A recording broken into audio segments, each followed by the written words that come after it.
Hey guys, welcome back. Here we have a 637 scraper. Customer's been doing some work to it. He noticed back here on the rear frame area, he noticed this was split. That's not supposed to be like that.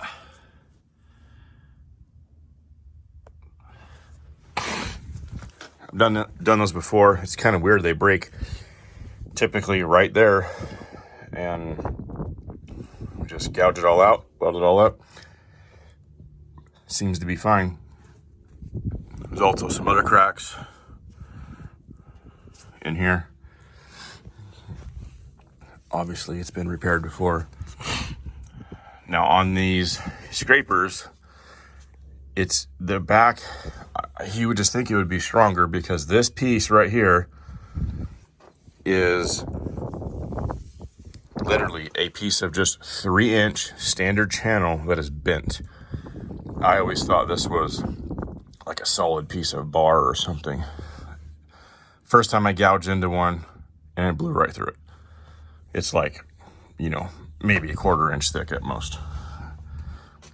I don't know why they do that, but you see a lot of people will take a piece of like solid flat bar and put it, from the fuel tank and run it all through there. I've seen all kinds of different gussets and whatnot that people put to try to keep these areas from not cracking.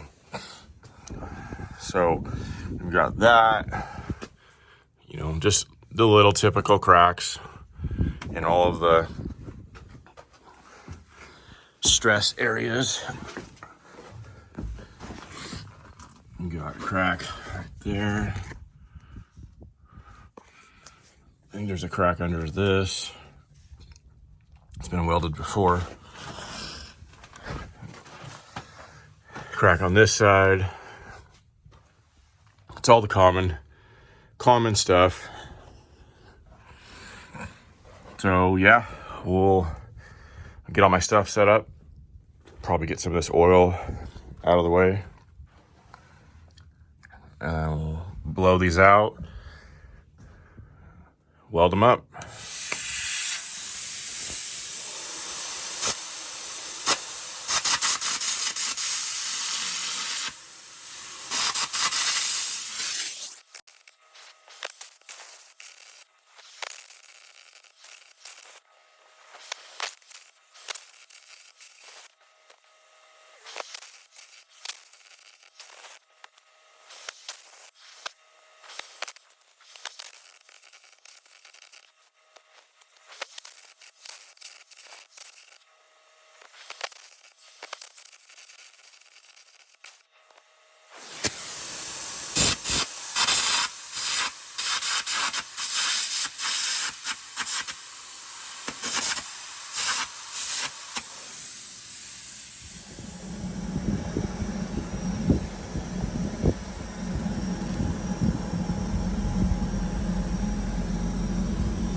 All right, we've got our chain come along here holding this side up because it sprung down a little bit when it broke. And we've got runoff plates tacked on here. Basically, a runoff plate is so that you don't have to do any starts and stops while you're welding across a critical area such as something like this. That's where you would be most likely to have a porosity or some type of inclusion in the weld or whatnot. So basically you start your weld on the plate, you can run all the way across, and then stop it over here. And after you cut these off, you're left with just nice pure weld with no interruptions in it. So we'll see how it works. It should work out pretty good.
All right, we're gonna let this cool off a little bit. And we're gonna air arc off all the side plates.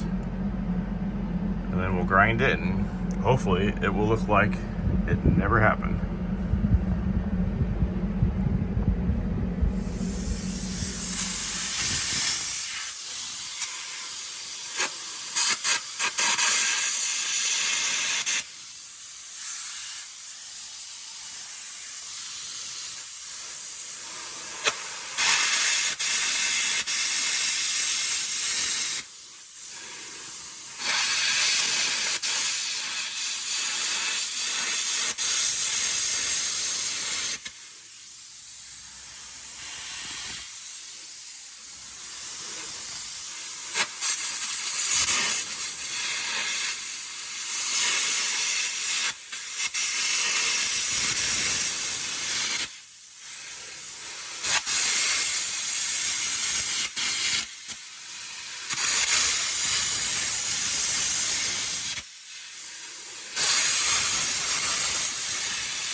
All right, we got her all blended in. I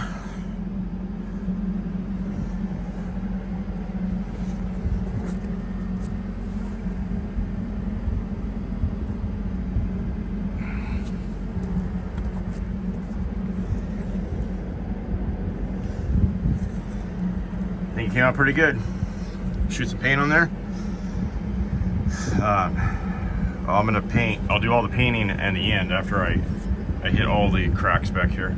That way the dust and stuff doesn't stick to the wet paint. I've made that mistake before. So yeah, I'm gonna get on these other cracks here and get them blown out and welded up. All right, I got all these other little cracks gouged out. Can't go too deep because this is only maybe 3/16 thick. So when I, and you know, I'm probably barely didn't blow through that. So when I do an uphill weld on that, it's gonna blow through and probably do a keyhole effect. Some of you may or may not know what that is. It's common in the pipeline welding. So I do like a keyhole effect all the way up, which will give you 100%. And kind of the same thing on these. That one's gonna be kind of hard to get to. Got that ground out. That one over there. And that one up there. Kind of trying to rush here because I need to get one more machine done before it gets dark. So I'm gonna weld them up, then I'll show you what it looks like. All right, we got everything all welded out. I think it looks pretty good.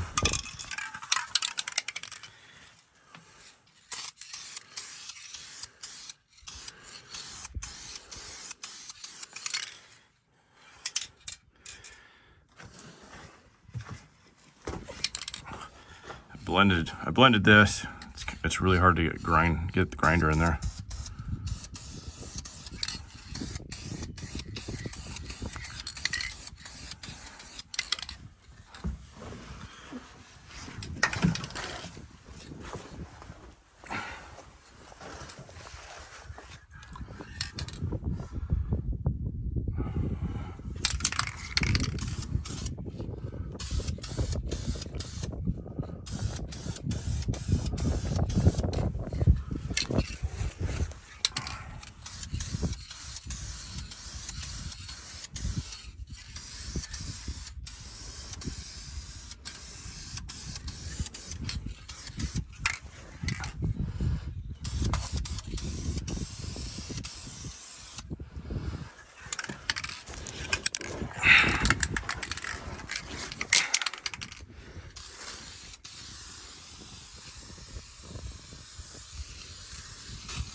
I don't even know why I'm painting these ones. So obviously, you know, dirt's gonna wear it out.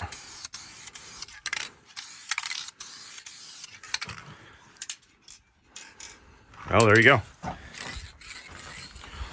Now we're gonna go fix a cracked apron on a different machine. All right, we're on another machine. We got the apron here, and we've got this crack. Not entirely sure what I want to do yet. It looks like it's been repaired quite a few times. And then, you know, welded and sanded and welded. And you can see these plug welds here. There's a Crossmember underneath this, and those are plug welded to that. Same thing down here, but it's also got this giant dent in it, which is just adding to the stress. So I'm typically against putting like fish plates and stuff, but really the correct way to fix this would be to really cut this whole thing out and redo the whole, I guess you call it the bottom part of the apron, but I know they don't want to do that because the machine's running and, you know, that would take a lot of time. So I'm probably gonna fix this crack Hopefully it's not packed full of dirt behind there. I can't tell yet. Probably gonna fix this crack, and then I might try to put a fish plate over it. Maybe some 1/4 inch or something. Yeah, probably do that. And then there's some little cracks here. We'll just grind those out and weld them up. But I'm willing to bet, even if I fixed, ground the crack out, welded it, made it all nice, and put a fish plate over it, I would be willing to bet it would still break. Not right away, but probably a couple months or so, it'll probably start cracking just because of the way things are happening here.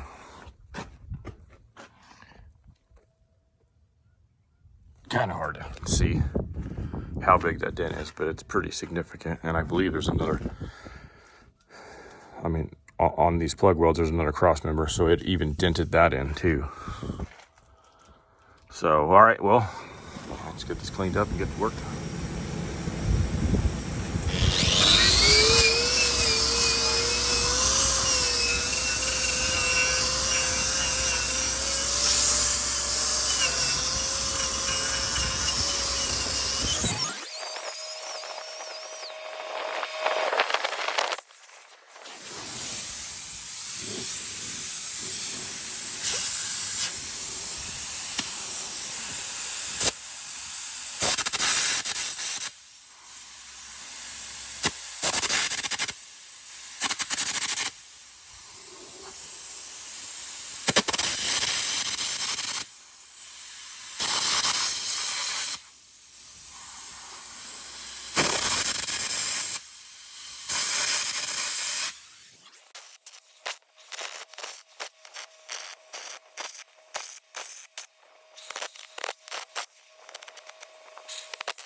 As you can see, it's just got cracks going all over the place.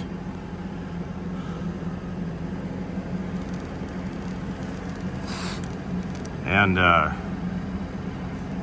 you can kind of see, and through that hole, you can kind of see that cross member behind there. It's got so many stress cracks in it. I can only do so much.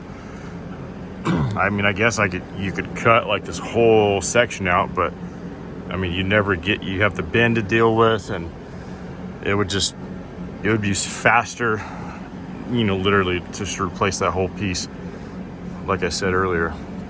So, all right, well, I'm gonna weld this up, grind it flat, and then I happen to have a piece of 1/4 inch that I think might just fit right here. So, yep, let's get to welding.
Now, some of you might be wondering why I'm not running a straight bead over this.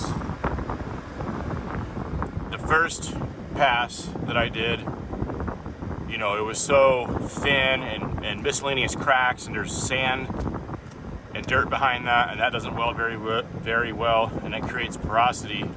And as you can see with the camera shaking around a little bit, it's starting to get pretty windy. And you know, I'm using my hand to try to kind of keep the shielding gas around that puddle. When you do short little stitches like that, if one of those gets porosity, you can see it right away and you can stop, and you could essentially cause yourself a lot less work versus running, you know, a 6, 8, 10, 12-inch bead, and then you stop and you look at it and it's all full of porosity. Well, if you only do a 1/2 inch or 1 inch, then you can fix it real quick and keep going. So that's why I'm doing that right now, because I feel like that would be the best way. Also, if it's getting ready to blow through, you can see it and stop and catch it. And there's a lot of spots that are lower or higher, and you could pause a little bit longer or go a little bit faster to try to make the weld even with the top, which is what our goal is here, is to make the weld flat to the top, sand it smooth. So that's kind of the reason I'm doing that technique right now.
So I made this template out of cardboard here. Go just about like that. Cut it out with plasma. Let's see if we can get her to fit nice and tight all the way around.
Here's another style of dog clamp, basically C-clamp modified.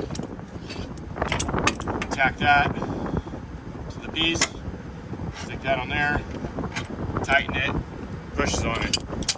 It's not nearly as strong as the wedge style, like I showed in the last video, but it might be just strong enough to get the majority of this. Might have to use the wedge, but we'll see.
And when you're done, you break it right off.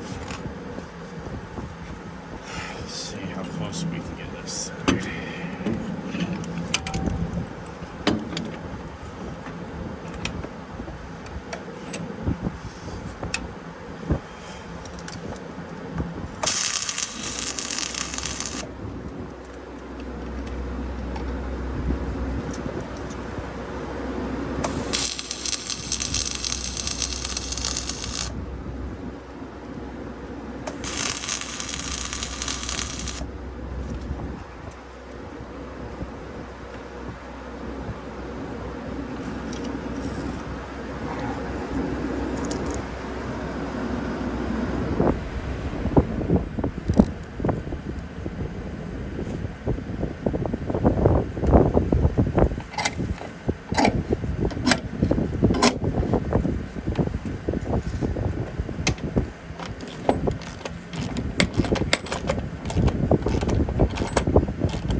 one more time.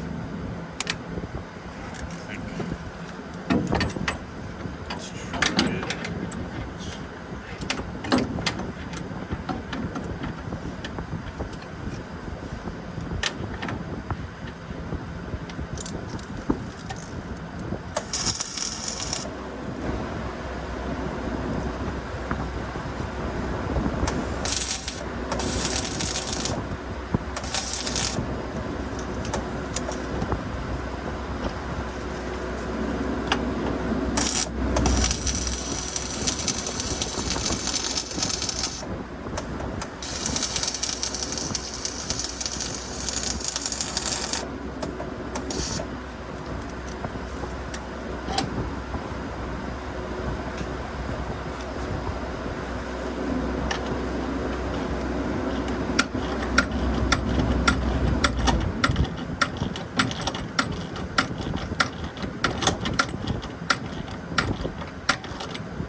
Nope, we're gonna have to get the other style of a dog clamp out. That clamp is just not big enough, sturdy enough, I don't know, strong enough, whatever you want to call it, not enough leverage. So we'll get the other style out and weld it on there.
not scary.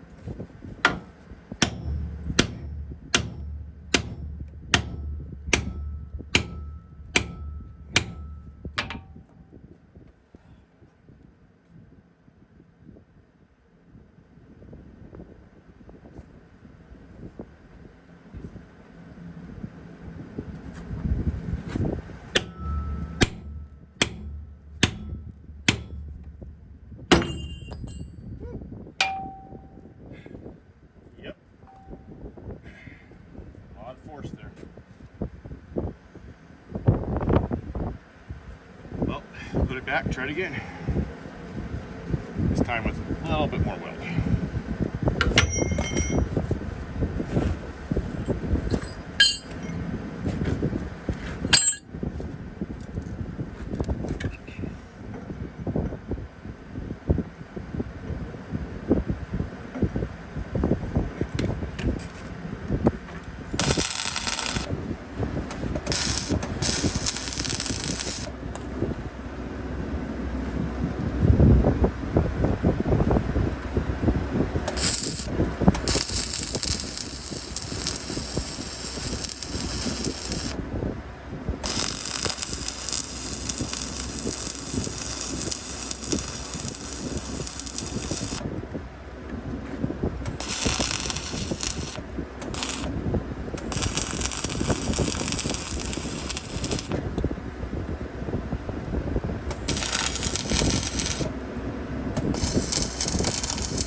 getting dark. That's that one's done. I'm gonna say. Now I'm gonna raise the apron up a little bit and I'll hit these cracks. And then I think we'll be done for the day.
Oh, there you go. I chose to use the grinder on that one because I didn't want to go as deep because there's dirt behind there, and this edge right here is getting really thin because that's the high point and it's consistently rubbing on dirt. If you go too deep and you try to weld that sand will just pull back into your weld and it just creates a real mess. So that's about as good as you're gonna get for that situation without, you know, cutting it all out and doing all that. So, well, that's it for now. I'm sure there'll be something interesting coming up. You never know. Well, thanks for watching. Stay tuned. See you later, guys.